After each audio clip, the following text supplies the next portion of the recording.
I have stepped out of the office to the park here close by to talk a bit about the Armanen Runes.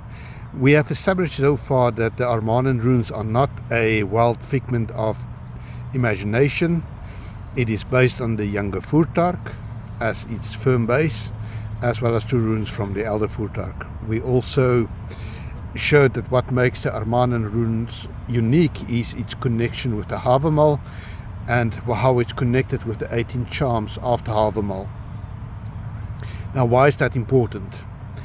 When you delve into the runes, and especially when you delve into the Armanen Runes, you will get to the argument of people attaching that strongly with the Nazi regime or neo-Nazi ideology.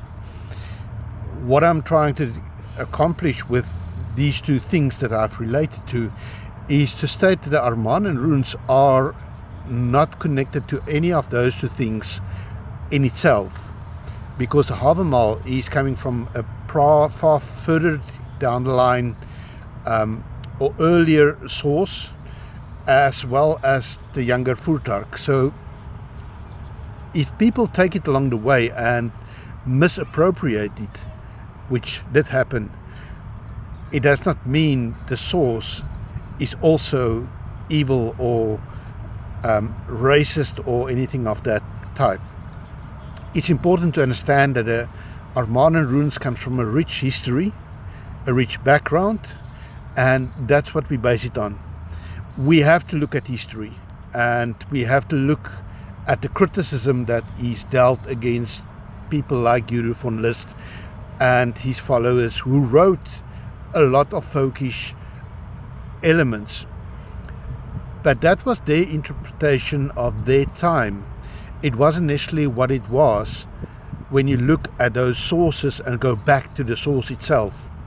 So the one thing I would like to establish with the discourse so far is just that when we encounter the Armanen Runes and put it and look at it relative to other rune systems, we must see that it has its own heritage that is earlier than its predecessors. We will discuss later about how the Nazis misappropriated runes in general, and how it's not necessarily the Armanen Runes per se that they have adopted. So we will talk about that a bit later.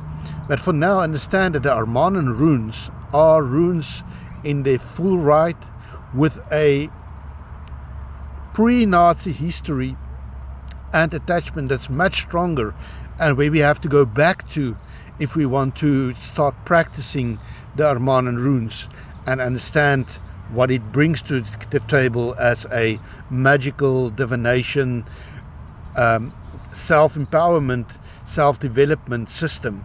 And that's where I would like to get to, but we need to get past the things that makes it, the stumbling blocks that prevents people from getting into the Armanen Runes.